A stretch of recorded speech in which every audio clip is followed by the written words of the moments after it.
देखते हैं जो अपने निकम्मे पति को ढूंढ रही है। नैन्सी शादी के बाद खुश नहीं है, इसीलिए वो साइकाइट्रिस्ट के पास आती है। यहाँ वो बताती है कि उसकी शादी हैरी से हो चुकी है, जो उसके पिता की कंपनी में काम करता था और उसे सिर्फ नैन्सी के पैसों से मतलब है। वो उसके घर पर आकर आवाज लगाती है पर वो बाहर नहीं आता। नैन्सी वहाँ से चली जाती है। हैरी का अफेयर हनी पार्कर से चल रहा है। इधर नैन्सी गुस्से में ड्राइविंग कर रही होती है पर तभी उसे कुछ दिखाई देता है और वो एक यूएफओ होती है। नैन्सी गाड़ी स्टार्ट करने की कोशिश करती है पर गाड़ी स्टार्ट नहीं होती। तभी यूएफओ से एक लेजर निकलकर नैन्सी पर पड़ती है। इसके बाद गाड़ी स्टार्ट हो जाती है और नैन्सी वहाँ से भाग जाती है और वापस हैरी के पास आती है और हैरी को बुलाने लगती है। तभी वहाँ पुलिस भी आ जाती है। नैन्सी बताती है कि मैंने एक एलियन यूएफओ देखी है और उसने मुझ पर लेजर डाली, पर कोई उसकी बात पर यकीन नहीं करता। शेरिफ उस जगह को देखने के लिए नैन्सी को अपने साथ ले जाते हैं और एक पुलिस ऑफिसर हैरी को बताती है कि आपकी वाइफ ने यूएफओ देखी है। हैरी को इसमें अपना फायदा दिखता है और वो कहता है कि इससे मुझे पैसे मिल सकते हैं। नैन्सी शेरिफ को वो जगह दिखा रही होती है। तभी वहाँ नैन्सी के पिता आ जाते हैं और वो उसे अपने साथ ले जाते हैं और वो कहते हैं कि तुमने कुछ नहीं देखा और ना ही तुम इस बारे में किसी। इसके बाद घर पर हैरी भी आ जाता है। नैन्सी कहती है कि मैंने एक यूएफओ देखी। हैरी उस पर यकीन कर लेता है। सुबह नैन्सी साइकाइट्रिस्ट से मिलती है और उन्हें बताती है कि मैंने कल रात एक एलियन शिप यूएफओ देखी। नैन्सी कहती है कि क्या आपको मुझ पर यकीन है? वो कहती है यस।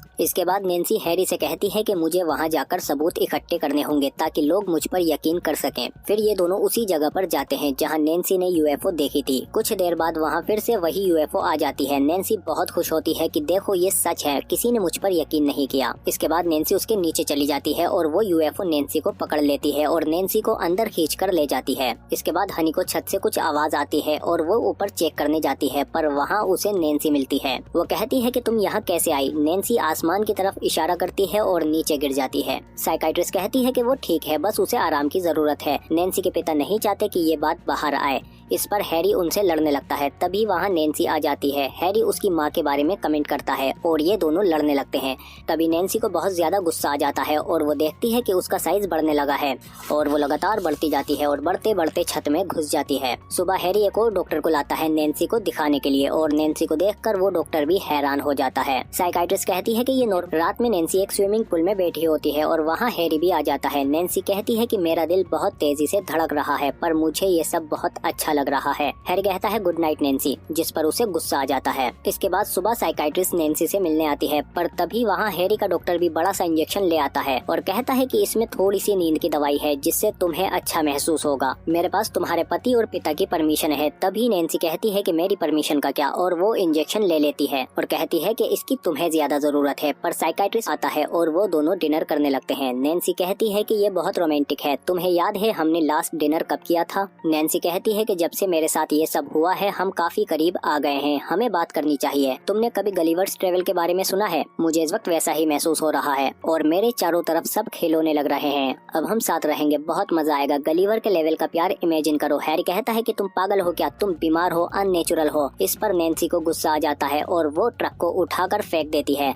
हैरी कहता है कि तुम एक बड़ा सा मजाक हो। नैन्सी कहती है कीड़े मैं तुझे मसल कर रख दूंगी, पर अचानक वो बेहोश होने लगती है और बेहोश होकर गिर जाती है और हैरी नैन्सी को छोड़कर हनी के पास आ जाता है। इधर नैन्सी के पिता भी अपने प्रोजेक्ट में बिजी होते हैं। इन दोनों को उसकी कोई परवाह नहीं है। कुछ देर बाद नैन्सी को होश आ जाता है और वो हैरी को ढूंढते हुए शहर में आ जाती है और पूछती है कि मेरा हस्बैंड कहाँ है। ये लोग उसे शांत करने की कोशिश करते हैं पर नैन्सी अब और बर्दाश्त नहीं कर सकती और वो हैरी को ढूंढने लगती है पर लोग उसे देखकर डरने लगते हैं। नैन्सी घर घर में हैरी को ढूंढती है। नैन्सी के पिता को भी पता चल जाता है कि वो शहर में आ गई है और नैन्सी हैरी को ढूंढते हुए उसके करीब आने लगती है और उसे वो मिल जाता है। हनी उसके ऊपर गन पॉइंट करती है पर नैन्सी उसे खिलौने की तरह ट्रीट करती है और इसी बीच हैरी भागने की कोशिश करता है पर नैन्सी उसे कार समेत उठा लेती है और उसे बाहर निकाल लेती है। पर तभी वहाँ सिक्योरिटी गार्ड हेलीकॉप्टर लेकर आ जाते हैं और नैन्सी वहाँ से भागने लगती है। ये लोग भी उसे देखकर हैरान थे। नैन्सी हैरी को लेकर शहर से बाहर आ जाती है। फिर उसके सामने बिजली के तार आ जाते हैं और वो रुक जाती है। तभी वहाँ पुलिस और उसके पिता भी आ जाते हैं पर नैन्सी के पिता उसे संभालने के बजाय कहते हैं कि इन लोगों के सामने मेरी बेइज्जती करना बंद करो। नैन्सी कहती है कि तुम्हारी हिम्मत कैसे हुई मुझसे ऐसे बात करने की, तुम्हें मेरी कभी फिक्र नहीं थी, सिर्फ पैसे की परवाह है। नैन्सी का बाप पुलिस वालों से कहता है कि तुम्हारे पास गन है, कुछ करो। शेरिफ कहता है कि कोई फायर नहीं करेगा जब तक मैं न कहूँ फायर। इन लोगों को लगता है कि शेरिफ ने फायर कह दिया है और ये नैन्सी पर फायर करने लगते हैं, जिससे नैन्सी बिजली के तारों पर गिर जाती है और उसे करंट लग जाता है। शॉक की वजह से नैन्सी बेहोश हो जाती है और तभी वहाँ यूएफओ आ जाती है और वो नैन्सी को अपने साथ ले जाती है। और फिर हम देखते हैं कि नैन्सी के साथ साथ हैरी भी यूएफओ में आ चुका है, जिसे बंदी बनाकर रखा हुआ है। और बाकी दो बातें करते हैं कि आदमियों का दौर गया, अब औरतें डोमिनेट करेंगी। तभी हम नैन्सी को देखते हैं, वो कहती है कि अब इसकी आदत डाल लो। नैन्सी कहती है कि न सिर्फ मैं चेंज हुई हूँ बल्कि पूरा यूनिवर्स बदल रहा है, ये नया यूनिवर्स है। उम्मीद है कि तुम समझ गए हो, वरना बार बार कोशिश करते रहो। इसके बाद नैन्सी वहाँ से चली जाती है और हम देखते हैं कि ये सब उसी यूएफओ में है। और इसी के साथ ये मूवी खत्म हो जाती है। और कमेंट करके बताओ आपको कैसी लगी ये अलग स्टोरी।